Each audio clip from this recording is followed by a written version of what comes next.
All right, guys, I want to welcome everybody to our stress class. Stress is killing a lot of Americans, and we got a big problem with stress. So, we're going to always have stress, and there's no way you can avoid it, but it's how we deal with stress that really matters because it's causing so many of our health problems today. There's researchers and doctors think that stress is causing almost every chronic disease there is, okay? So we definitely want to be able to learn how to deal with stress. And you look at stress, we find that majority of people have overloaded workload stress, okay? 46% of the population is overworked. Now, you ask that question, why is 46% of the population overworked? And the main reason is they're trying to get stuff they don't need to impress people they don't like. Seriously, we are overworked in America. You go to European countries, they're not like this. But in America, you have to have the status quo, clothes, car, shoes, all the material things of the world, which is adding workload stress to us because we have to perform at work, okay? And that extra stress is causing us major problems. 28% of us have relationship problems. Some of us with your own spouse and your own children. In fact, that's the majority of it. Some of us with coworkers, okay? Some of us with neighbors, okay? Relationship stress is huge, okay? Then we find out that stress is actually normal. We find that stress is a life or death situation, that stress can actually save your life. Think about this. I had a car pull out in front of me the other day. And I should have I don't know how I didn't hit this car, but my stress went up so high that my adrenaline was flowing really fast, and I mashed the brakes like 100 times faster than my normal. And what that allowed me to do was actually save that person's life and save my own life. The stress response to that is life-saving. So stress is good, and it motivates us to not be lazy. It motivates us to get our work done, okay? So a little stress is good for us. We're not talking about that. We're talking about the problem today is that we're always in a flight or fright mood, okay? So it's fright or flight. So when you get scared, you run, right? That's our natural instinct. We were taught like that we run from the saber-toothed tiger back in the day. That's good stress. The chronic stress is what's getting us. The chronic stress is wreaking havoc on our minds, our bodies. Our total body is just dying on the inside because of all the chronic stress that we have. It's disrupting all of our body's processes. People come in for their examination and their re-exams, and I go down their spine. I go, this is T8, T9. This controls your adrenal glands. Do you have any extra stress? Guess what they all say? Yeah. They all say, yes, I have extra stress. Okay? So it's an epidemic. It's a chronic problem, and it's one of the main causes of subluxation. Think about this. When you have more stress, you're going to have more muscle spasms. Muscle spasms are going to cause subluxation. Subluxation is then going to cause what? Sickness, disease, and more stress. So subluxation causes more stress, and stress causes subluxation, okay? Now, stress-related disorders, obviously heart disease. A cardiologist say, stress on the heart is causing so many heart problems these days, okay? So heart attacks and stress go hand in hand. Asthma, obesity, diabetes, headaches, depression, gastrointestinal issues, digestive issues, accelerated age. You guys ever notice that a person that's always stressed looks a lot older than his peers? You guys notice that? Yeah, it's true, okay? Weakened immune system, they miss more days of work, by the way. They're trying to do all this extra work and get ahead, and they're pushing themselves so much they get sick more often, okay? So subluxation causes stress. You got emotional symptoms of stress, which is irritability, feeling overwhelmed. You've got memory issues. Sometimes you want to avoid other people because you don't want to take the time to be social because you're too stressed. Sometimes you'll have depression, anxiety, you'll have mood swings. And then you'll have physical symptoms. Your energy will be lower. Headaches will be more often. You'll have headaches. Some of us, you never have a headache. Remember, a headache is a warning sign there's something wrong. It's not a deficiency of Tylenol, right? Okay? Yeah. You have stomach and digestive issues, aches and pains, muscle tension, chest pain, rapid heart rate. You'll have sleep issues, insomnia, frequent colds, and a low sex drive. Okay? Now, so subluxation causes stress, and then those stressors cause other problems in life. Now you have bigger stresses. You have your external stresses, you have your internal stresses. External stresses will be like major events, had a person this morning, their son is going off to kindergarten, not leaving, and that's a stress for them, okay? Another person, their child is going off to college. Another person, their child's getting married. Another person is stressed because their spouse is having to travel for 3 weeks. There's all these external stresses that we can't control. Okay, and there's tons of external stresses. There's also environmental stresses. There's workplace stresses. There's social stresses. Those are what we call external, and those aren't the really ones I'm that concerned about. I'm more concerned about the internal stressors. Internal stresses are the worries and the fears of things that you worry about that you can't control anyway. So why are we worrying about it? Okay? You also have uncertainty. You don't know if you're going to keep your job. You don't know what the future holds. You don't know what's going to happen in the future. We all want to be in control, don't we? One of the biggest things that gets me upset with my children is when they don't listen to me. Right? I didn't know I had a temper till I had kids. Well, anyway, after about the third time I tell them to do something, they didn't do it. I had to raise my voice. And I shouldn't have done it, but I did it. Okay? And why did it make me so mad? What happened? Because I felt like I wasn't in control. When you can't control your own children, which you can't because they got their mind of their own. See, we want to control everything around us. We want to control, and remember, it's God's sovereign. He's in control. We're not. But we want to be in control of our own little universe. But in the big scheme of things, we're not in control at all, okay? The beliefs and attitudes, those are stresses, And it's just, people that have bad attitudes, and they stress you out. And people that are just negative Nancy's, Debbie Doubters, and why would you want to be around a person that's negative when you're already stressed? It doesn't make any sense because they're just going to add more stress because they like it when you're stressed. Okay? So there are certain people that are just naturally negative. You don't want to be around those people when you already have stress. Okay? Now, when everything's good, you want to lift them up. That's great, but that wouldn't be the time to do it, right? Now, we want to avoid common problems. One of the worst things you can do is eat comfort foods while you're stressed.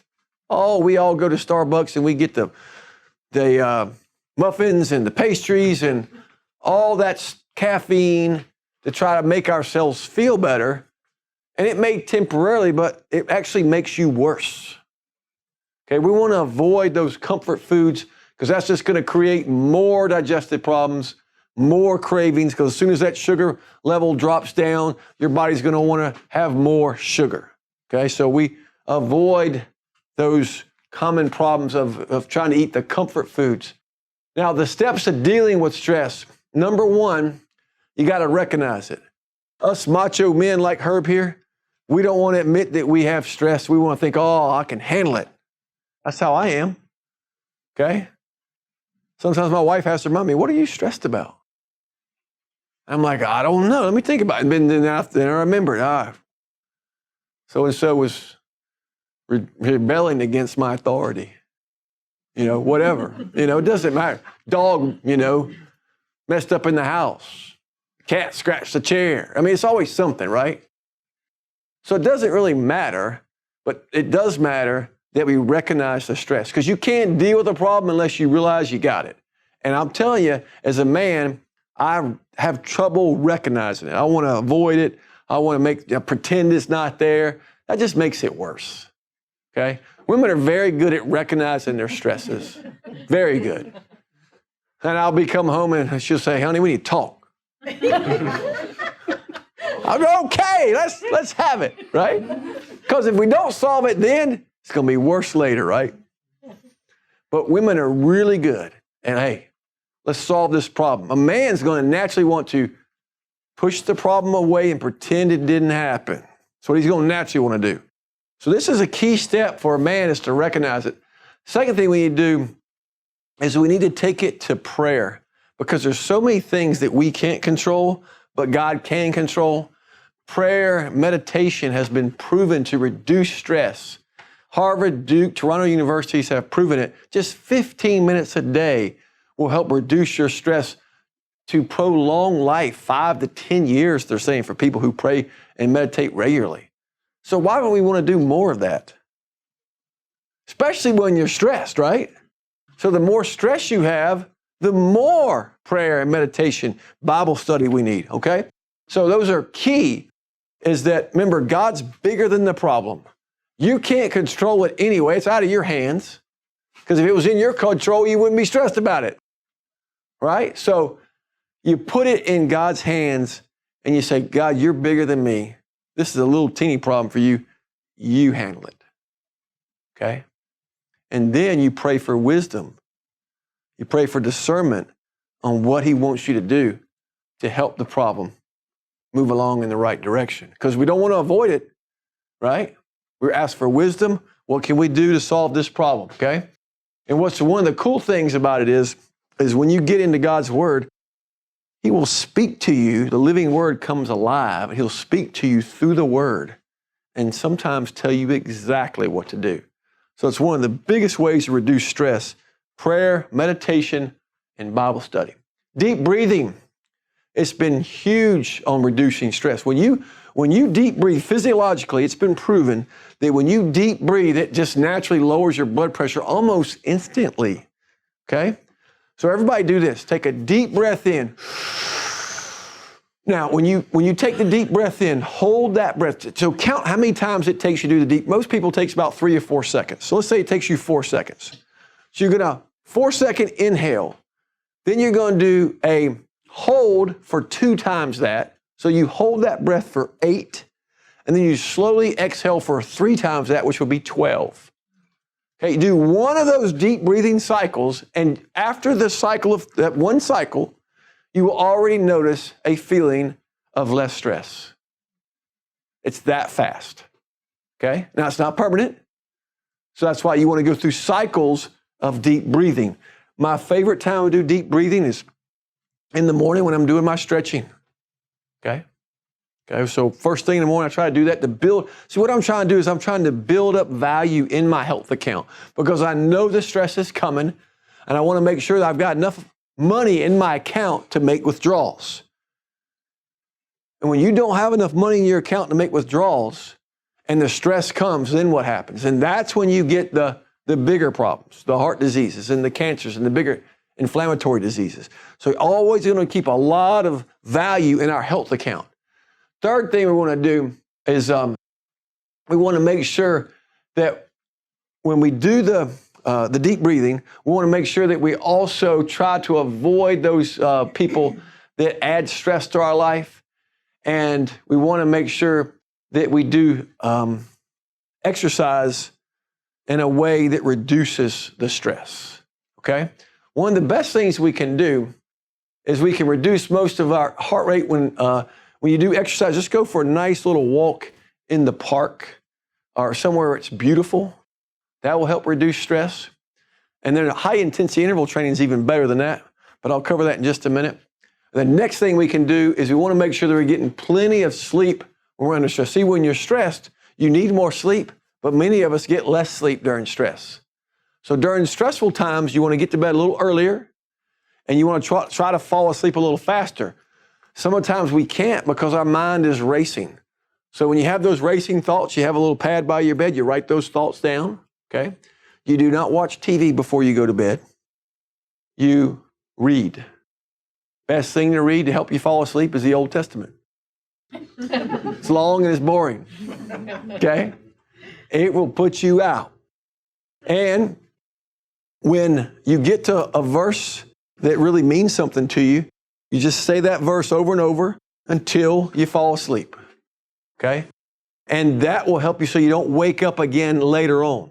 Because sometimes we can fall asleep, but the stress will wake us up later, all right? So if you want your room to be a little bit cooler and darker than normal, because if you're hot and if you do happen to wake up because of the stress, then the light is going to make you stimulate so you don't go back to sleep. So you want the room dark and cold, and you want to add some artificial noise to the room so you can have like a noise machine or something to kind of to bounce off, keep the noise away from the outside, because always the neighbor's dog or barking or something like that to wake us up, right? Also, we want to make sure that we get enough sleep to wake up naturally without the alarm clock, and you really want to sleep in your preferred position. So for most of us, we're going to sleep on a nice firm mattress. We're going to put a lumbar roll under our lumbar spine, a cervical roll under our cervical spine, and then one pillow under the knees will be for most of us. Some of us are going to put 2 pillows under your knees. Some put 3. Some put no. Everybody's a little bit different on that. So you have to kind of figure that out. But you always want to be on your back because you're going to get deeper sleep on your back. And then laughter is really good for us. There are some funny people that make you laugh. You can watch some funny sitcoms. You can laugh at yourself, right? We've all done stupid things that we can laugh about, right? Walked in the closet the other day and I couldn't remember what I walked in the closet for. You ever done that one? I'm like, what was I doing here, right? So we all do stupid things. Just laugh about it. It's human. We're all human. None of us are perfect. We all make mistakes, right? So when you make one of those stupid mistakes, laugh about it and ask for forgiveness and move on, right? So don't take life so seriously. Laugh a lot more. Jimmy Valvano said a very good quote. He said, he was dying of cancer. His last 30 days of life. He said, I want everybody to do 3 things for me. He said, number 1, thank God for all your blessings. Because you have more blessings than you know. And when you start thinking about the things you have instead of the things you don't have, what does your stress do? It automatically decreases. Second thing he said was he wants you to laugh every day. Laughter makes you reduce stress and keeps you healthy. And the third thing he said was he wants you to cry every day. And I said, cry every day? And he said, yes. And I said, so what do you mean? Because you need to cry about the things that God has done in your life and the things he saved you from that he mentioned that he was so thankful that he didn't marry the girl he wanted to marry when he was in college because it was the wrong girl. You're so happy for the things that God has done that you cry, that he loved us so much, that he did these things for us. Think about all the countries in the world we could live in, and we live in this country where it's safe to go to church. It's safe to pray. It's safe to get together. Other countries, you get shot at if you try to assemble and pray and do some of the things that we have freedom to do here, okay? So be thankful for your blessings. Laugh every day. Cry every day, okay? Next is our diet during stressful times. We said avoid the comfort foods, but eat more of the foods that God made. Those are the natural foods. When man has processed the food, that's part of the 25%. When you eat foods that God made, that means in their natural state. So for example, if I'm eating a free-range chicken, that's in its natural state. If I'm eating a chicken that was raised in a little cage with given grain that was genetically modified and injected with hormones and antibiotics so he didn't get sick because all the other chickens are right beside him, that's not natural. So if I eat grass-fed beef, that's natural. That's the way it's supposed to be. Okay? If he's in a pasture, if he's in a stall, that's not natural. So any food that God has made in its natural state is part of what we should eat. When you're stressed, you need more of that. So when I'm under stress, so normally we say, 75% close to the vine is how we're supposed to eat all the time, because that's something you can live with. But if I'm under extra stress, guess what I'm going to try to do? I'm going to try to eat 100% close to the vine, okay? Now, the worst thing you can do during stress is drink a diet soda pop. Phosphoric acid will raise your pH faster than anything. It will add tons of stress to you, okay? So avoid soda pops, avoid the comfort foods, and eat the natural foods, okay? Now, next thing is we know that exercise boosts endorphins. And if you can't do high intensity exercise, just go for a little stroll through the woods in a trail or whatever. Be in nature, that's really good for you. But the fastest way to reduce stress is high intensity interval training. So if you guys go to our website, teamchiro.com, look under advanced exercise, it actually has a graph of what your heart rate's supposed to do during the high intensity interval workout. Okay? So the last 3 intervals, your heart rate should be close to the max. My last interval, I'm at my max. Okay? So you're doing any kind of, you pick your exercise. I like the elliptical, okay? But I'll do the elliptical for 30 seconds hard, and then I'll wait sometimes 30 to 60 seconds for my heart rate to come back down, then I'll do it again, okay? And I'll do a cycle of 8 of those. It only takes 8 to 16 minutes, depending on what my rest is, and I'm done. I'll do that 3 times a week, and that is really good. And what happens when we do high-intensity interval training is it increases your human growth hormone. It decreases your cortisol, and it allows your body to detox as well. So it's really good for reducing stress is high-intensity interval training. Also, what's really good is when you're eating close to the vine, eat their foods that are rich in antioxidants, but also when you're minimizing your toxins, it allows your gut to be healthy. And remember this, 80% of all your immune cells are in your gut. If your gut has been assaulted with antibiotics in the past, or maybe you ate a lot of processed foods in the past, which fed the wrong bacteria, maybe you ate a lot of sugar in the past, that fed the bad bacteria. And so that means your gut's unhealthy. And if your gut's unhealthy, then you're not going to produce serotonin, which is your natural calmer for you, calms you down, okay? And so you want to have a good, healthy gut, and you're going to want to make sure that you consume foods that add value to your gut, like sauerkraut and unsweetened yogurt and kefir, and a good probiotic. Probiotics help feed the good bacteria. That is really good for us. Also, everybody should be taking a vitamin D3, write this down, vitamin D3. When your D3 level is between 60 and 100, it really improves your immune system, helps you fight the flu, and it also reduces your stress. So I take 5,000 units a day in this year-round. When it's during cold flu season, when I'm not getting much sun like this time of year, I'm going to take 10,000 units a day, okay? So D3 is very important when you're under stress, and also omega-3s are very important.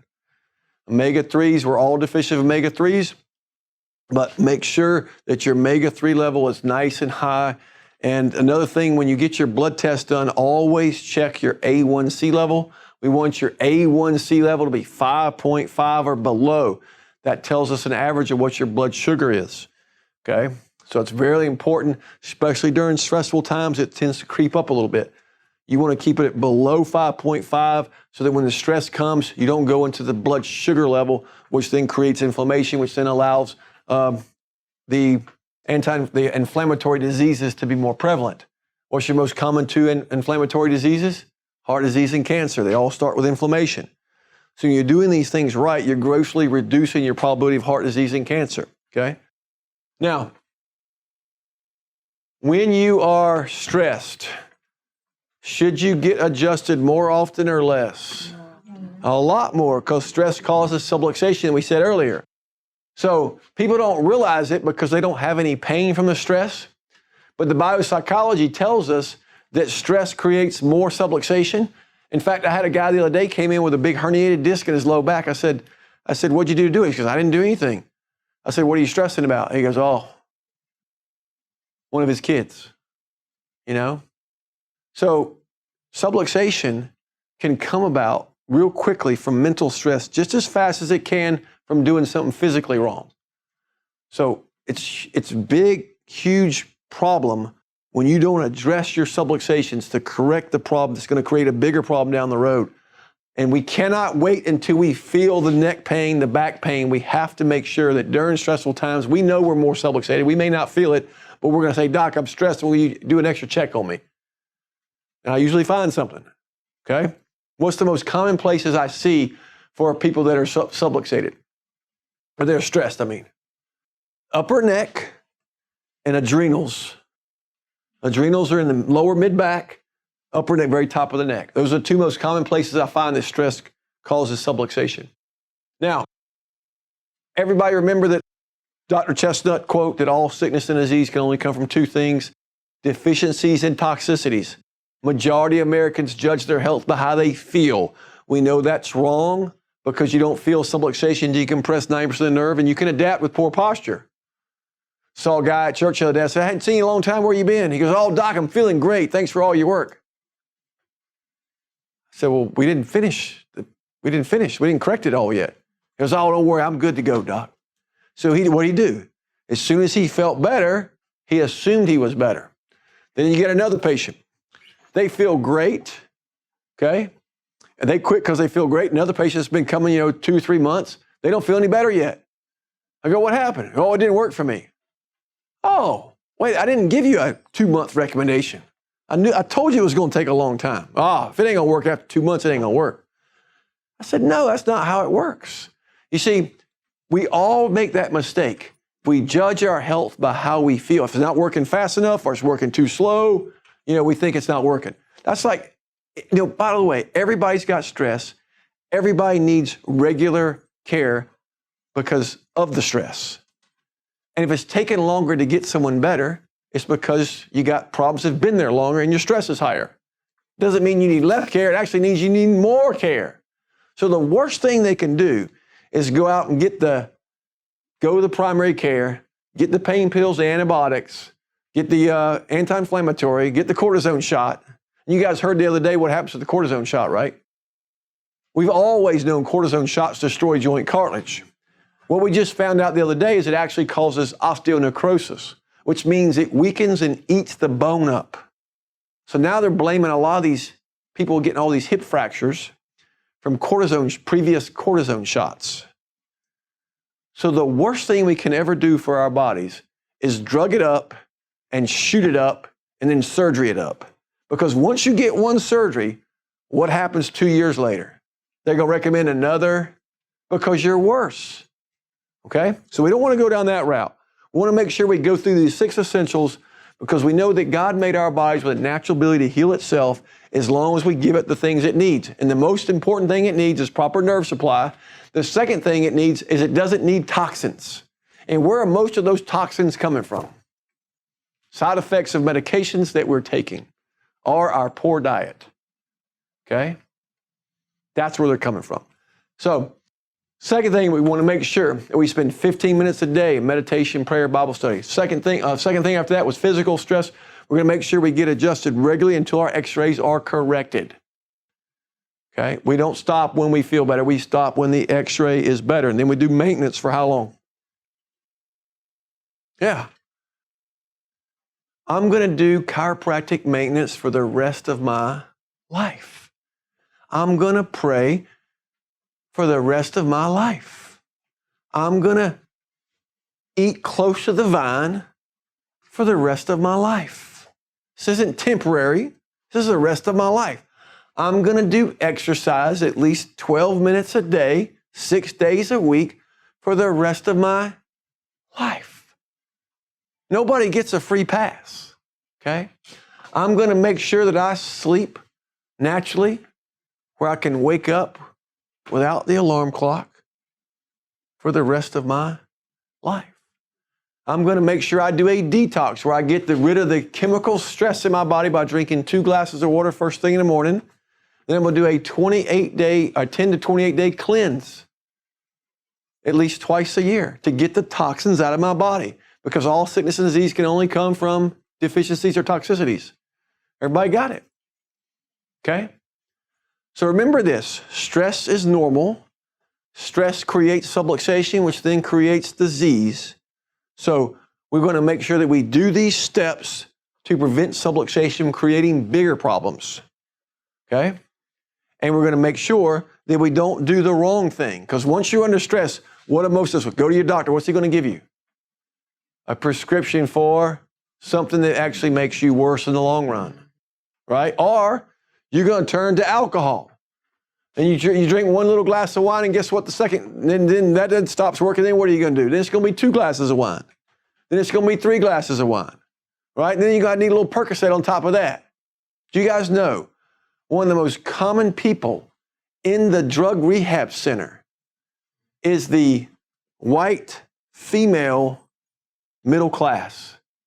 Because she's gotten so stressed out, she had to turn to wine, and then the wine didn't work, so then she turned to Percocet, and then she got hooked, and next thing you know, she's having to sell drugs to pay for the drugs she's got to buy, okay? And it's a bad problem out there, okay? We cannot let stress is the motivator to get us on our knees. Stress is the motivator for us to do the 6 essentials. Stress is a good thing if we let it run its course the natural way. Now, if we take the unnatural way, it will destroy our lives. It will destroy our health.